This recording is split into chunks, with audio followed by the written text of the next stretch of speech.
Good morning, sir. Good morning to you. Well, we're happy to have you here in Kuwait. Thank you. But what made you cross the ocean? Well, I was invited here to actually give two speeches. During the day, I gave a 3-hour. It was really more of a training where I spoke to about 130, 140 people. The interesting thing was it wasn't just business people, because usually I go around the world and I speak to entrepreneurs, business owners, between, I guess, my core market, 25 to 45, right? But here there was a lot of college kids, which was fabulous, because you get to see like the next generation. Exactly. And I think one of the great things about the movie was it really ignited that market. And my message of one is not just about success, it's about success and keeping your ethics and integrity. And that's a mistake that I made. And the reason it's important to me is because if someone would have whispered that in my ear when I was 24 years old, I probably would have taken a different course. Exactly. So that's what I was going to ask you. Yeah. You know, you're dealing with college students. You know, probably when you talk to them, they have a different point of view. You know, when they, especially when you talk about drugs and bad life. Yeah. But how do you communicate with them? For me, it's sort of about repetition. In other words, I'll start off and I'll frame the message and talk about, right from the beginning, about success and ethics and integrity. I'll just put it right out there from the beginning. Then as I go through and I start giving them some business skills and I start talking about my journey, I keep reinforcing it and explaining what I did wrong. And also, when I give them some skills that are powerful in terms of persuasion and influence, I always make sure I reiterate again that this is to be done with ethics and integrity, meaning not to pressure people into doing things they shouldn't do, not to try to go out there just to make money, but to learn how to monetize value. And I think at the heart of all business, successful business, is not making money. And that was a mistake I made. I thought business was about making money. Business is about monetizing value. And the idea is to have something of amazing value, and then you learn the rules of business and sales and marketing to be able to deliver that value and make money. My name is Jordan Belfort. At the tender age of 22, I headed to the only place that befit my high-minded ambitions. Name of the game, move the money from your client's pocket into your pocket. But if you can make your clients money at the same time, it's advantageous to everyone, correct? No. I started my own firm out of an abandoned auto body shop. We will be targeting the wealthiest 1% of Americans. I love three things. I love my country, I love disease, and I love making people rich. Hello? But I needed to mold them in my own image. With this script, I'm gonna teach each and every one of you to be the best. This is the greatest company in the world! I read it somewhere you were saying there's a difference between greed and ambition. Yeah, for sure. How is that?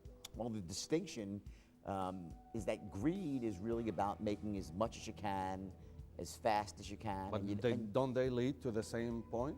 No, because ambition is about not just making money, but about delivering value. It's about having a vision for your future. And part of that vision for your future is about really doing the right thing and being a benefit to your community and not just making money. And again, this is, for me, when I was young, I went to the movie theater, and people always say to me, will people look at your movie and want to recreate that behavior? Are you worried about that? And the answer is no, and I'll tell you why. Because Wall Street was fiction. Okay. Gordon Gekko didn't really exist. But one of the disservices I think the movie did is they left Gordon Gekko at the top. Okay. It took me 20 years later to Wall Street 2, which was terrible, by the way, to see what happened to Gordon Gekko. So people were left with this sort of mythical version of the winner who lied, cheated, and stealed and screwed everybody. And that was sort of the barometer of what was great. Well, if you would have looked at Gordon Gekko in Wall Street 2, you didn't want to be Gordon Gekko anymore, right? In my movie, you see the results of the mistakes I made, and you watch me lose everything. And then today, when people go and they see the movie, they'll Google me, they'll go to my website or watch my videos, then they'll watch me talking about the truth, which is about ethics, about integrity, about the good and the bad. So when I go out and I teach people business, and I'm thankfully I have a gift for that. I'm really good at communicating to people of all ages, how to succeed. But I'm so, drilling it in constantly about the ethics side. I think it's a really good balance. Okay, did the past pull you back? Like made your life in the future? Sometimes when you think of your past, you feel disappointed. You don't want to move on. Listen, it's a very good point, and I think that one of the reasons I think people are inspired by my story is that they intuitively know that, and they say, wow, this guy, I mean, he had every reason to want to just crawl up in a ball and die, and to say, I give up, or I'm going to live a life that's, you know, in the shadows, and instead of going out there and saying, hey, I screwed up big, I'm going to admit to it all, in fact, I'm going to pay back money, I'm not going to hide and run away, and I'm going to go out and live an amazing life, even better than the old life, and make even more money. And I have to admit that I didn't plan this out all at once. In the beginning, yes, I had those feelings. But you have it inside. You were thinking about it. Well, it was in stages. I always said to myself, I'm not going to curl up in a ball and die.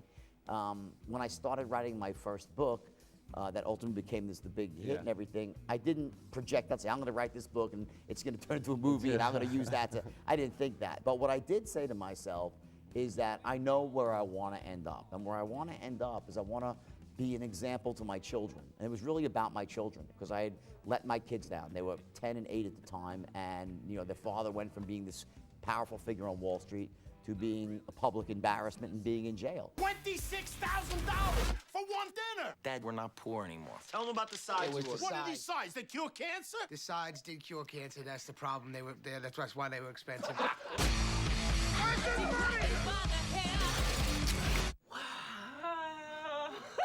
Absolutely not. Hang you up from the heavens. He's got pictures of your whole inner circle. This is bad. It's okay. Rub my temple. You're all right. But what made you shift? To shift back to the right side of things? Yeah. Well, the answer to that is that It's very hard, you know. Well, here's the thing, and it goes back to the first trip I took to Australia many years ago, and I was sponsored by the Australian Financial Review, and I gave this dinner, and I gave my whole speech back then, it was many years ago, about ethics and integrity and how to succeed without losing them. And the chairman of the company who was organizing the dinner said, wow, after hearing, you know, about your new life and your old life, it seems obvious that you were kidnapped by aliens for those 10 years, and they took you off and they replaced someone. But my point is this, I was raised well. I had terrific parents who taught me how to do things right. When I went down to Wall Street, I had good morals. I wasn't off my rocker. I took, in the US, you see a left turn in Albuquerque. I went off course. So today, I didn't have to change into a moral person. I'm today the person my parents sent out into the world. I took a U-turn somewhere, a left turn. So it's easy for me to be the person I was raised to be. It was almost more difficult to be the person that I became on Wall Street, and that's why I took so many drugs, and I was just almost self-destructive behavior, because I was dissonant between who I was raised to be and what I was doing. So it was very difficult to live day to day like that. Today, my life's amazing. I mean, I live the way I was raised and the way I feel inside, and I will tell you that, and I always say to people, you know, when you make money and you don't do it right, it doesn't feel good. So better to do it right, get the good feelings to help other people, and then you live a truly So we want to successful focus on ethics. Correct. Well, you know, again, it's ethics is part of it. It's, you know, and, you know, people say, what is ethics? And there's a lot of different definitions. My definition of ethics, one of them at least, is doing the right thing when no one's looking. In other words, it's not about getting caught. It's not about, you know, it's about, you know, you have a certain moral barometer. You don't want to go to jail, you know, that's what people think about. That's not ethics. That's sort of like trying to get around, skirt the issues. But it's not so much, I do things that I don't want to go to jail. I do things because they're right. Well, you have an interesting history, you know. We would love to talk about it for many hours, but time now we have to finish. But we hopefully I will enjoy your stay here in Kuwait. Thank you. And hopefully we'll see you next time. Thank you. Thank you, sir. You just tried to bribe a federal officer. This is America. This is my home. Good for you, little man. Me, the little man. The show goes on. They're gonna need to send in the National Guard to take me out, because I ain't going nowhere.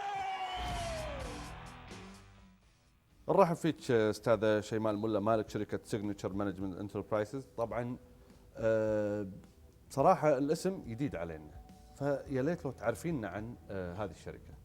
عن سيجنتشر هي اداره مشاريع. نعم. بدايتها كانت الله يسلمك السنه الماضيه، لان انا نفسي كنت انتربرنور. نعم. وفي بعض المشاكل والامور اللي مثل ما يقولون الواحد تكون غافله عن ذهنه وما يلقى منه ممكن انه يواجهه ويساعده فيها. صحيح. فانطلاقا وايمانا مني او من توجيهات ايضا حتى الوالد وزوجي. نعم. فكرت مجرد انه يعني يا ابوي يا زوجي ودي اسوي شركه نعم. فيها نوع من الخدمه حق الشباب اللي عانى مثل ما انا عانيت في بداياتي. تمام. والعقود هي شريعه المتعاقدين. عدل. عرفت شلون؟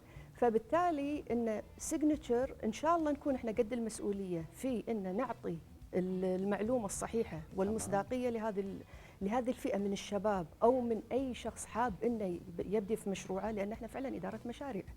في ابداع ثاني كذلك، انكم اخترتوا الشخصيه اللي هو جوردن بولفورد. الكل اكيد شاف الفيلم ذا وولف اوف وول ستريت. حلو. طبعا اصداء الفيلم اكتسحت العالم كله. طبعا.